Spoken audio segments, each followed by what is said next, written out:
Thank you आप सभी का कि आप लोग आए इधर। और मैं आप सभी लोगों का अभिनंदन करती हूँ इधर आने के लिए। Thank you. तो अभी कल ही मैंने एक जनहित याचिका दायर करी है सुप्रीम कोर्ट ऑफ इंडिया में। कल ही मेरी सुनवाई हुई थी। अब हमारी आज़ादी को 75 साल हो गए हैं, पर हम क्या जानते हैं कि हमारे जो प्रतिनिधि हैं, जो लोकसभा में हैं और जो विधानसभा में हैं, जिनको हम वोट कर रहे हैं, वो कितने पढ़े लिखे हैं, वो उनके पास संपत्ति क्या है और उनके क्रिमिनल एंटीसीडेंट्स, मतलब उनका क्रिमिनल रिकॉर्ड कितना रह चुका है, क्या हम इन सब बातों को जानते हैं? ये सारी बातें एफिडेविट के दौर पे इलेक्शन कमीशन में वो देते हैं, लेकिन क्या एक आम आदमी जो वोट करने जा रहा है वो अपने प्रतिनिधि के बारे में जानता है?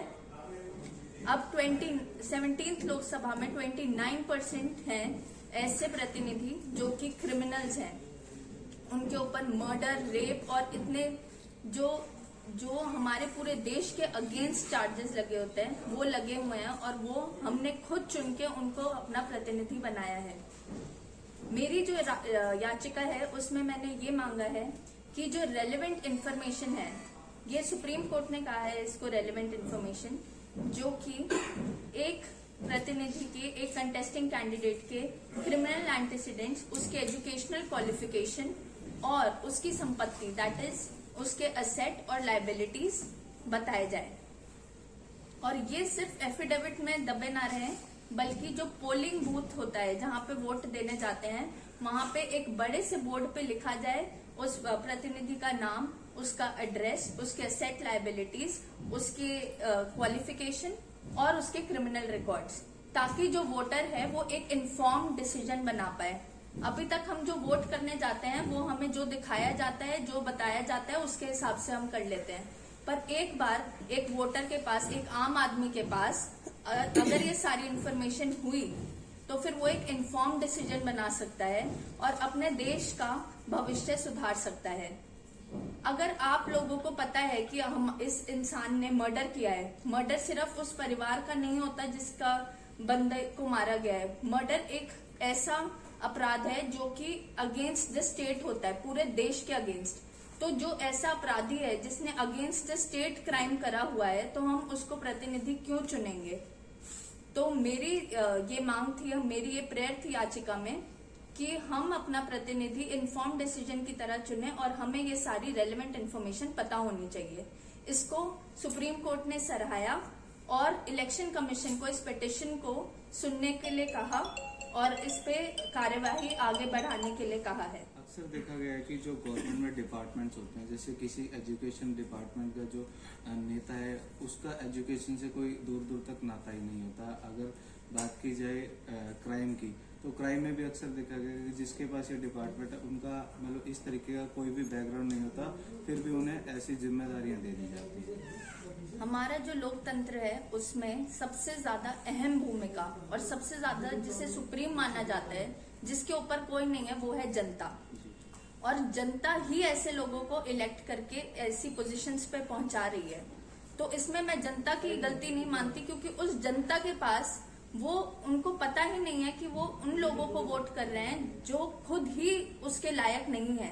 अगर उनको पहले ही पता चल जाए कि कौन सा इंसान किस चीज के लिए लायक है, कौन इंसान कितना पढ़ा हुआ है, कौन इंसान, किस इंसान के ऊपर क्या क्रिमिनल चार्जेस लगे हुए हैं और उसकी क्या संपत्ति है, क्या उसने गैर कानूनी चीजों से कमाया है, क्या उसने जेन्युइनली कमाया है, तो फिर जनता खुद ऐसे लोगों को चुनेगी। और ये जो आपका सवाल है कि शिक्षा में शिक्षा मंत्री इतना पढ़ा लिखा नहीं है, क्राइम में जो मिनिस्ट्री ऑफ क्राइम है उसमें जो नेता चुन रहे हैं वो खुद क्रिमिनल है, तो फॉर एग्जाम्पल, ये एक एग्जाम्पल के तौर पे मैं कह रही हूँ, तो ये सारी जो चीजें हैं ये कम हो जाएंगी उसके बाद। क्योंकि जब लोग जानेंगे, पहचानेंगे कि किस इंसान को वो वोट कर रहे हैं, किसको वो चुन रहे हैं अपना देश चलाने के लिए, तो फिर ऑब्वियसली अगर उनको पता है तो फिर वो एक इन्फॉर्म डिसीजन बनाएंगे।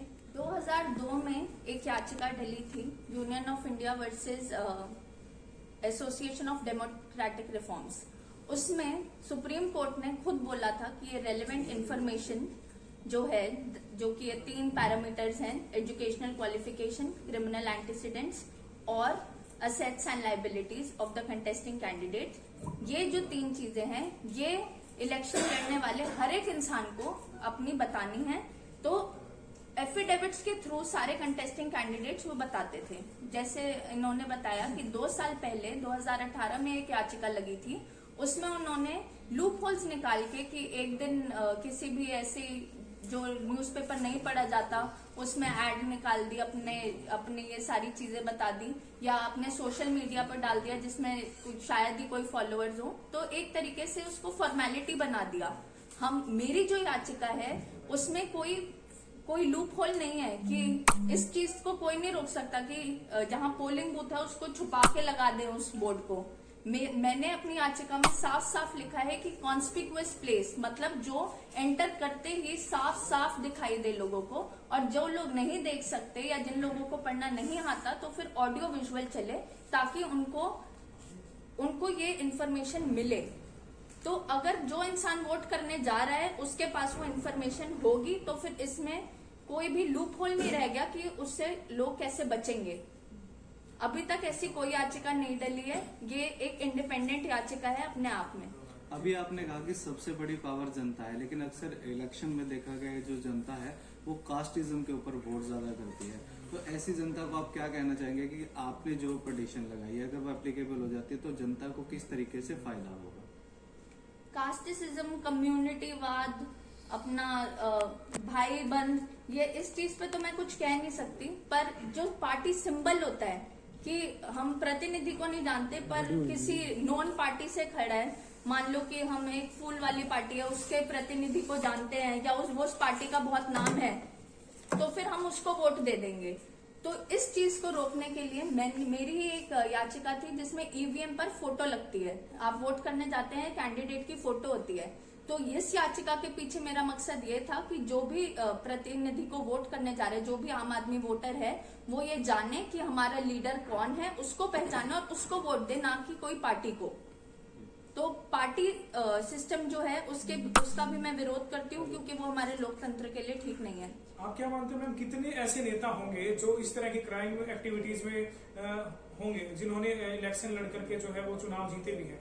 पूरे भारतवर्ष की बात करें या हरियाणा की बात करें तो स्टैटिस्टिकली अभी 17th लोकसभा में 29% ऐसे हमारे पार्लियामेंटेरियंस हैं जिनके ऊपर क्रिमिनल कार्यवाही चल रही है, और जिसमें सिर्फ आम केसेस नहीं है, चोरी डकैती वाले केसेस नहीं, मर्डर, रेप, ऐसे घिनौने अपराधों के केसेस चल रहे हैं उनके ऊपर। आपने याचिका में और कौन कौन से बिंदुओं को मुख्य रूप से दिखाया है कि भाई इन बिंदुओं पर काम होना चाहिए?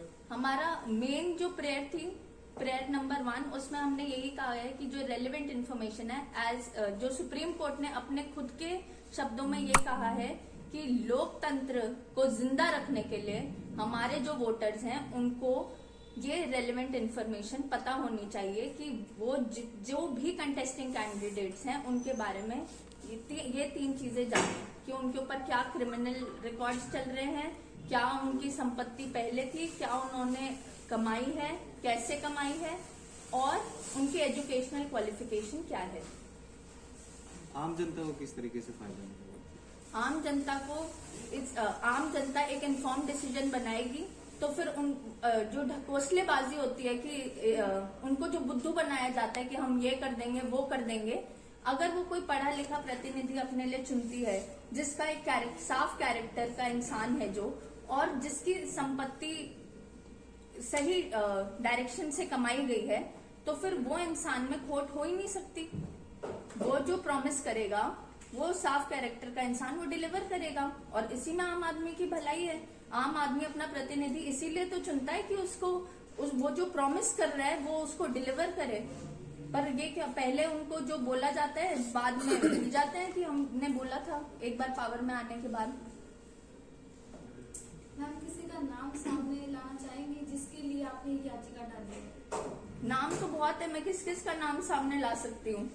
सबके जैसे कि मैं सामने लाना चाहती हूँ पर सबका लाना चाहती हूँ, इसीलिए ये याचिका डाली गई है कि एक बार अगर ये सारी याचिका इम्प्लीमेंट हो जाए, ये सारी प्रेयर जो है याचिका में, तो फिर आप लोगों के सामने सभी के नाम आ जाएंगे।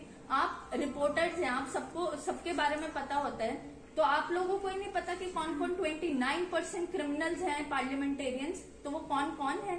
इसीलिए हमें ये एक इन्फॉर्म डिसीजन बनाने के लिए, हमारे लोकतंत्र को जिंदा रखने के लिए ये इन्फॉर्मेशन चाहिए, और इस बात को सुप्रीम कोर्ट ने सराहा है और इलेक्शन कमीशन को कहा है कि इसको लागू किया जाए।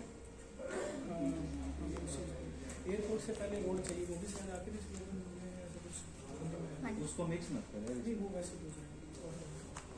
ये भी एक बहुत बड़ा अच्छा आपने क्वेश्चन पूछा है।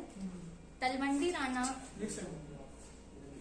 जी। तलवंडी राना और उसके आसपास के दर्जनों गांव, बल्कि जो चंडीगढ़ तक जो रास्ता जाता है उसमें जितने भी गांव आते हैं, उनका एकमात्र रास्ता था शहर से कनेक्ट होने का, वो बंद कर दिया गया। उसमें वो मुझे मैं उधर जाती रहती हूँ धरने पे, वहां पे पता चलता है कि लोग कह रहे हैं कि हमारे जो प्रतिनिधि हैं वो हमारी सपोर्ट कर रहे हैं, वो भी मान रहे हैं, ये बात सही है।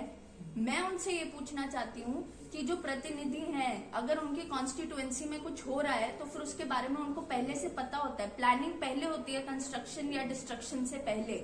तो जब वो प्लानिंग हो रही थी उसी टाइम रोड के बारे में क्यों नहीं पूछा गया, कि उसी टाइम ये क्यों नहीं पता किया गया कि अगर कोई रोड बंद हो रही है तो उसका ऑल्टरनेटिव रूट पहले बनना चाहिए, उसे बंद करने से पहले। तो अगर वही बात आ गई, फिर से घूम फिर के एक सर्कल में हम लोग, अगर कोई इन्फॉर्म्ड इंसान है, अगर कोई पढ़ा लिखा इंसान है जिसका साफ कैरेक्टर है और जो सही मायने में एक देशभक्त है, जो अपने देश के साथ चोरी नहीं कर रहा, उसको बढ़ाना चाहता है, अगर हम ऐसे प्रतिनिधि चुनेंगे तो फिर हमारे देश को रुकने से कोई नहीं, हमारे देश को आगे बढ़ने से कोई नहीं रोक सकता। इस विचारधारा के साथ चलने में किसी राजनीति में आगे जाने की कोई प्लानिंग ऐसा कुछ? मैं एक समाज सेवी हूँ और अगर मुझे इसके लिए फील्ड में उतरना पड़ा, अगर मुझे आगे बढ़ के चुनाव लड़ने पड़े, मैं जरूर लड़ूंगी। आपका एक बार परिचय। नमस्ते, मैं संजना सातरोड हूँ।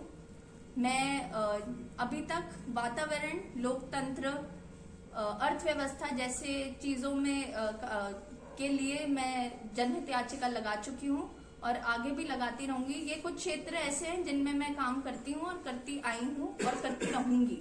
आपका एक एजेंडा है कि जो प्रतिनिधि हम लेकर आए जनता के बीच में, उसकी क्वालिफिकेशन, तो आपकी क्वालिफिकेशन है सब चीजें? मैंने अपनी स्कूली शिक्षा दिल्ली पब्लिक स्कूल से प्राप्त करी है, दिल्ली में ही। उसके बाद मैंने अपनी लॉ, जो कि एक इंटीग्रेटेड कोर्स था, BBA LLB Indraprastha university of Delhi से किया है और उसमें भी मैं एक बहुत ही मेरिटोरियस स्टूडेंट रही हूँ। उसके बाद मैंने अपने आगे की शिक्षा, जो कि मास्टर्स ऑफ लॉ है LLM, वो मैंने लंदन से किया है, Queen Mary University of London से।